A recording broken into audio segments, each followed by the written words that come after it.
नमस्कार दोस्तों, स्वागत है आपका मेरा YouTube channel study with Anil 11 में। आज से हम एक नई श्रृंखला शुरू कर रहे हैं जिसमें हम पहले टॉपिक समझेंगे और उसके बाद में हम उससे संबंधित महत्वपूर्ण एमसीक्यूज के बारे में बात करेंगे। हम प्रस्तावना पहले समझ चुके हैं, तो अगर आपने वो वीडियो नहीं देखी हो तो आप जाके देखें। और अब हम इसके महत्वपूर्ण एमसीक्यूज के बारे में बात करते हैं।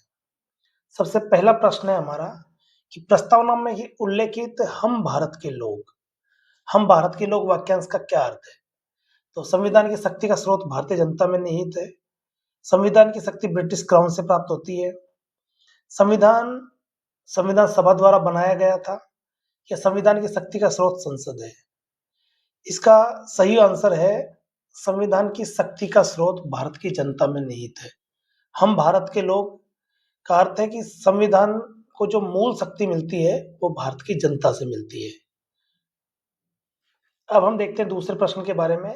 प्रश्न है, प्रस्तावना में गणराज्य शब्द का क्या अर्थ है, क्या तात्पर्य है गणराज्य का। हम जानते हैं कि हमारा संविधान 26 जनवरी 1950 को पूर्णतः लागू हुआ और उसी दिन को हम गणतंत्र दिवस के रूप में मनाते हैं।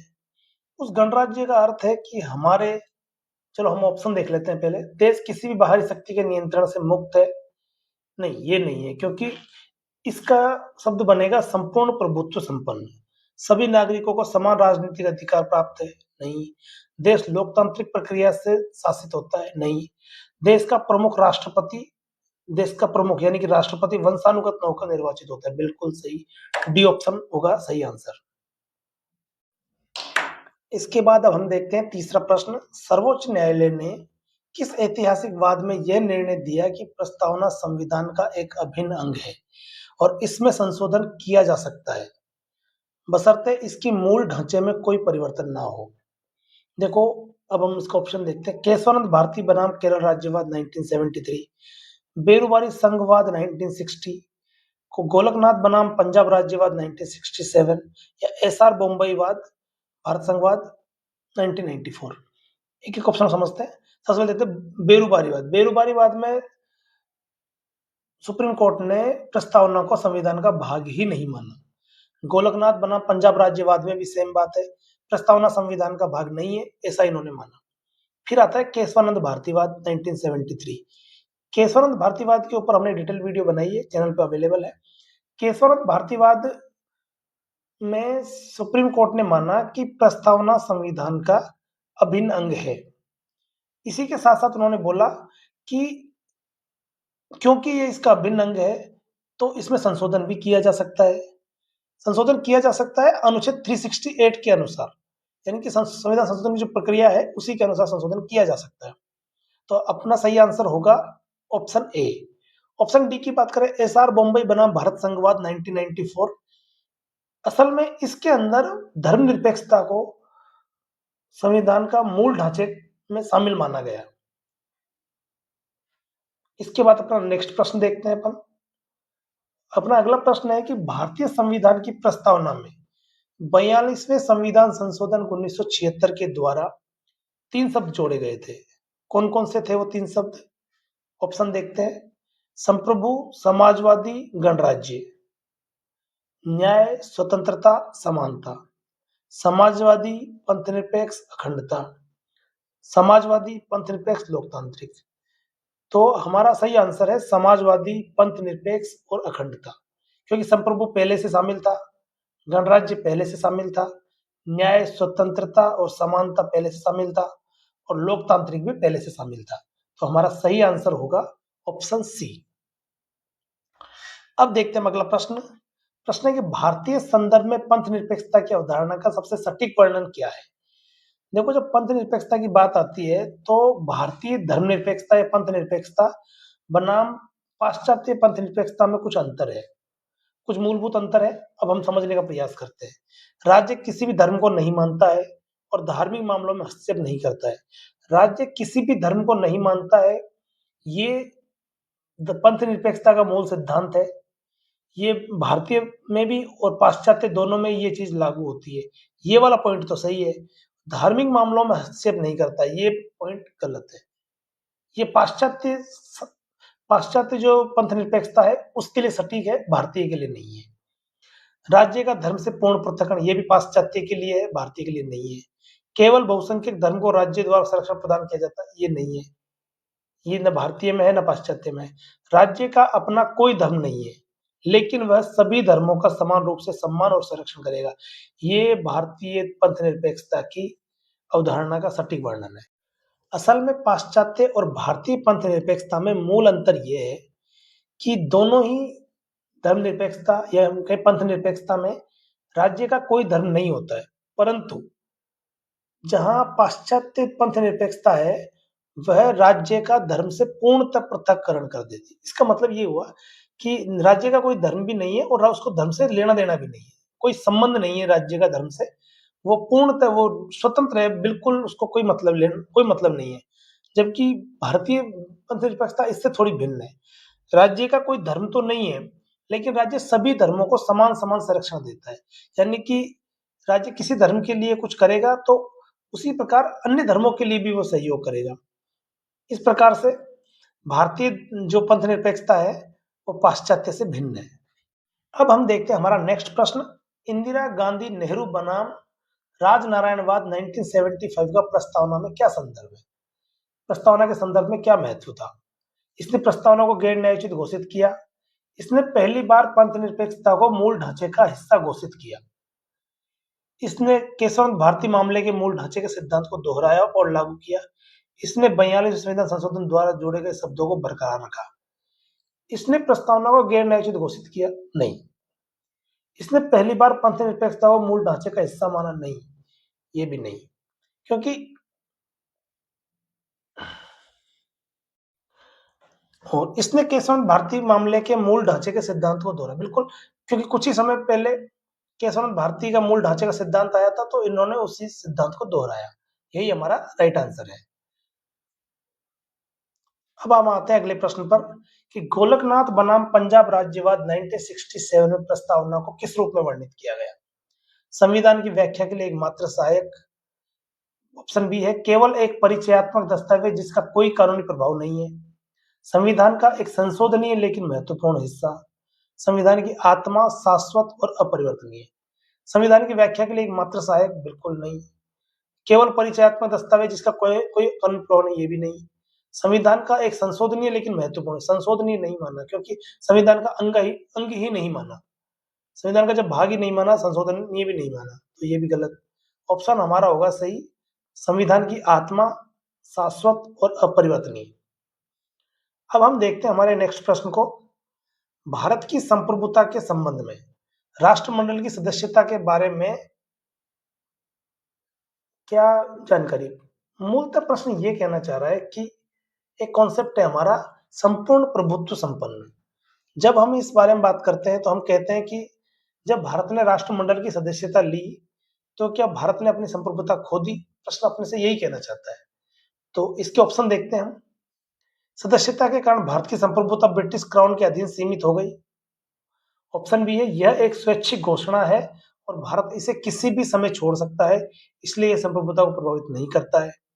ऑप्शन बी है। ऑप्शन सी है कि इस सदस्यता के लिए भारत को अपनी विदेश नीति में ब्रिटेन के साथ समन्वय करना पड़ता है। और ऑप्शन डी है यह संयुक्त राष्ट्र की सदस्यता के समान एक अनिवार्य अंतर्राष्ट्रीय दायित्व है। देखो ऐसा है, अंतर्राष्ट्रीय दायित्व है ऐसी कोई बात नहीं है, और ब्रिटिश के अधीन भी नहीं रखी गई है, ये भी कोई बात नहीं है, और भारत अपनी विदेश नीति के साथ समन्वय करना पड़ता है ब्रिटिश साथ, ऐसा भी कोई बात नहीं है। यह एक स्वैच्छिक घोषणा है। भारत ने अपनी स्वेच्छा से कॉमनवेल्थ यानी कि राष्ट्रमंडलों की सदस्यता ग्रहण की थी और अपनी शर्तों पर ग्रहण की थी, तो इसलिए यह संप्रभुता को प्रभावित नहीं करता है। हमारा सही आंसर होगा ऑप्शन बी। अब हम देखते हैं अगले प्रश्न की तरफ। बेरुबारी संघवाद 1960, बेरुबारी संघवाद 1960 में सर्वोच्च न्यायालय ने प्रस्तावना के संबंध में क्या कहा था? प्रस्तावना संविधान निर्माताओं के मन की कुंजी है, लेकिन यह संविधान का अंग नहीं है। हो सकता है, देखते हैं अपन। प्रस्तावना संविधान का मूल ढांचा है। मूल ढांचे का सिद्धांतों को 1973 में केशवानंद भारतीवाद में आया था, तो ये तो ऑप्शन नहीं होगा। प्रस्तावना संविधान का भाग है और इसमें संशोधन हो सकता है। प्रस्तावना संविधान का भाग है और इसमें संशोधन, ये भी केशवानंद भारतीवाद में आया था, तो ये भी नहीं हो सकता। प्रस्तावना विधायिका की शक्ति का स्रोत है, नहीं, ऐसा कुछ नहीं है। अपना सही आंसर है प्रस्तावना संविधान निर्माताओं के मन की कुंजी है, लेकिन यह संविधान का अंग नहीं है। प्रस्तावना को पहली बार संविधान का अंग ही केशवानंद भारतीवाद में माना गया था। इसके पहले यानी 1973 के पहले जो भी सर्वोच्च न्यायालय के निर्णय थे, उनमें प्रस्तावना को संविधान का भाग नहीं माना गया था। हमारा अगला प्रश्न है भारतीय समाजवाद की प्रकृति के संबंध में कौन सा कथन सही है? ये मार्क्सवाद और लेनिन विचारधारा पर आधारित है। दूसरा ऑप्शन है इसका उद्देश्य सभी निजी संपत्ति का उन्मूलन करना है। तीसरा ऑप्शन है ये गांधीवादी और नेहरूवादी विचारों का एक सम्मिश्रण है जो लोकतांत्रिक समाजवाद की ओर झुका हुआ है। और चौथा ऑप्शन है इसे मूल संविधान में ही स्पष्ट रूप से परिभाषित किया गया था। देखो, ऑप्शन हमारा समाजवाद मार्क्स और लेनिन के समाजवाद से अलग है, इसलिए ये तो गलत हो गया। और निजी संपत्ति का उन्मूलन ये भी हमारे समाजवाद का मूल सिद्धांत नहीं है। मैंने समाजवाद को अच्छे से एक्सप्लेन किया है प्रस्तावना की एक्सप्लेन वीडियो में। तीसरा ऑप्शन है कि यह गांधीवादी और नेहरूवादी विचारों का सम्मिश्रण है जो लोकतांत्रिक समाजवाद की ओर झुका है। बिल्कुल सही, हमारा ऑप्शन होगा सी सही। इसे मूल संविधान में ही स्पष्ट रूप से परिभाषित किया गया था नहीं। इसके कुछ तत्व मूल संविधान में मौजूद थे पर स्पष्ट नहीं किया गया था। अब लोकतांत्रिक समाजवाद होता क्या है? लोकतांत्रिक समाजवाद का अर्थ है कि अमीर लोगों से कुछ धन लेकर के गरीबों के कल्याण के लिए उनके लिए लगाना। जैसे हम टैक्स पे करते हैं, एक निश्चित आय के बाद में अमीर मतलब एक निश्चित आय कमाने के बाद में उनसे टैक्स लिया जाता है और उस टैक्स के पैसे को गरीबों से संबंधित कल्याणकारी योजनाओं में लगाया जाता है। तो ये होता है लोकतांत्रिक समाजवाद। ऐसा नहीं है कि अमीरों से पैसा लूट लिया जाए और वो गरीबों को दे दिया जाए। वो पाश्चात्य समाजवाद में ऐसा हो सकता है। और मतलब आय के सभी संसाधनों पर पूर्ण नियंत्रण अगर सरकार का हो जाए तो ये पाश्चात्य समाजवाद है। भारतीय समाजवाद इसके पक्ष में नहीं है।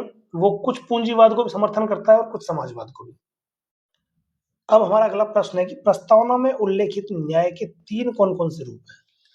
तो हम जब प्रस्तावना को बोलते हैं कि हम भारत के लोग भारत को एक संपूर्ण प्रभुत्व संपन्न समाजवादी पंथ निरपेक्ष लोकतंत्रात्मक गणराज्य बनाने के लिए तथा उनके समस्त नागरिकों को सामाजिक आर्थिक और राजनीतिक न्याय, क्या शब्द बोलते हैं हम?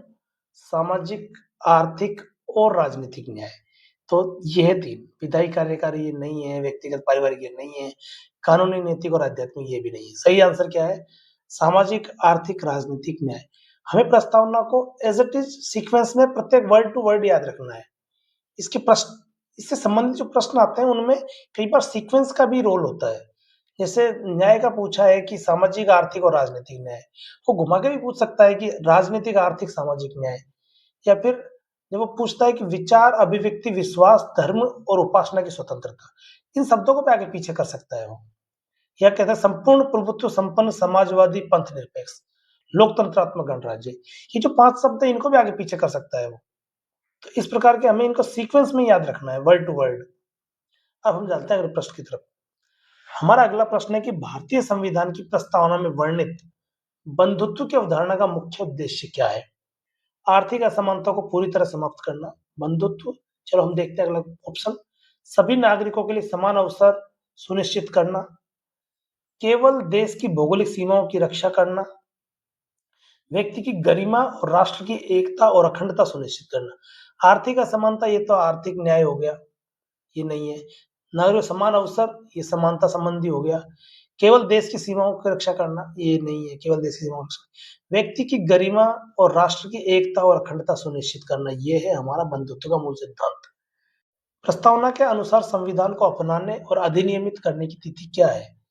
15 अगस्त 1947, 9 दिसंबर 1946, 26 जनवरी 1950 या 26 नवंबर 1950। प्रत्येक दिन का अपना महत्व है। 15 अगस्त को देश आजाद हुआ, 9 दिसंबर 1946 को संविधान सभा की पहली बैठक हुई, 26 जनवरी 1950 को संविधान पूर्णतः लागू हुआ और 26 नवंबर 1949 को हमने संविधान को अधिनियमित किया, आत्मार्पित किया और अंगीकृत किया। अब हम देखते हैं अगला प्रश्न, प्रस्तावना में उल्लेखित न्याय। अगला प्रश्न है कि प्रस्तावना में उल्लेखित न्याय की अवधारणा में निम्नलिखित में कौन सा न्याय शामिल नहीं है? हम पहले देख चुके हैं आर्थिक न्याय, राजनीतिक न्याय, सामाजिक न्याय, धार्मिक। धार्मिक न्याय जैसा कोई शब्द प्रस्तावना में नहीं है। सामाजिक आर्थिक और राजनीतिक न्याय के बारे में कहा गया है, तो धार्मिक न्याय नहीं है। तो यही हमारा राइट आंसर है। डॉक्टर बी आर अम्बेडकर के अनुसार राजनीतिक लोकतंत्र को सफल बनाने के लिए क्या आवश्यक है? ऑप्शन ए है न्यायपालिका से कार्यपालिका का पूर्ण पृथक्करण, केवल सार्वभौमिक व्यस्क मताधिकार और नियमित चुनाव, एक शक्तिशाली केंद्रीय सरकार जो राज्यों को नियंत्रित कर सके, और सामाजिक और आर्थिक लोकतंत्र की स्थापना। राजनीतिक लोकतंत्र को सफल बनाने के लिए सामाजिक और आर्थिक लोकतंत्र की स्थापना आवश्यक है। ये भी नहीं है, ये भी नहीं है और ये भी नहीं है। अब हम समझते हैं कि इसका मतलब क्या है। राजनीतिक लोकतंत्र क्या है? तो राजनीतिक रूप से सभी लोगों की उसमें भागीदारी हो, ये तो है राजनीतिक लोकतंत्र। अब सामाजिक और आर्थिक यानी कि समाज में जातिगत भेदभाव या धार्मिक भेदभाव जो है, जो सांप्रदायिकता है, जब तक ये बनी रहेगी तब तक सभी धर्मों का, सभी लोगों का, वंचित वर्ग का उत्थान हो नहीं सकता, लोग बराबरी पर आ नहीं सकते। इसलिए सामाजिक लोकतंत्र आवश्यक है। और आर्थिक लोकतंत्र का भी सेम अर्थ है कि जब तक गरीब को अगर अपनी बेसिक बुनियादी जो आवश्यकता है अगर उनकी पूर्ति नहीं हो पाएगी तो वो लोकतंत्र के बारे में या सरकार के बारे में नहीं सोच पाएगा। तो पहले बेसिक बुनियादी व्यवस्था है। इसलिए कहते हैं कि राजनीतिक लोकतंत्र की स्थापना करने के लिए सामाजिक और आर्थिक लोकतंत्र आवश्यक है।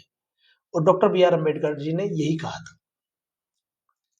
42वें संविधान संशोधन 1976 द्वारा प्रस्तावना में निम्नलिखित में से कौन सा शब्द नहीं जोड़ा गया था? प्रस्तावना में 3 शब्द जोड़े गए थे, समाजवादी, पंथनिरपेक्ष और अखंडता। लोकतांत्रिक शब्द पहले से ही प्रस्तावना में मौजूद था, तो हमारा राइट आंसर है लोकतांत्रिक। दोस्तों, इसी के साथ हम क्लास को खत्म करते हैं और कल हम भारतीय संविधान के स्रोत के ऊपर एक एमसीक्यू क्लास लेके आएंगे। वो टॉपिक हम करवा चुके हैं पहले। और कल हम विचार है कि संविधान सभा के बारे में भी एक डिटेल्ड क्लास लेके आएंगे। संविधान सभा थोड़ा बड़ा टॉपिक है, 2 क्लास में कर पाएंगे और उसको पूरा देखना आप, मजा आएगा और आपका पूरा टॉपिक क्लियर हो जाएगा उसको देखने के बाद, कहीं कोई डाउट नहीं रहेगा।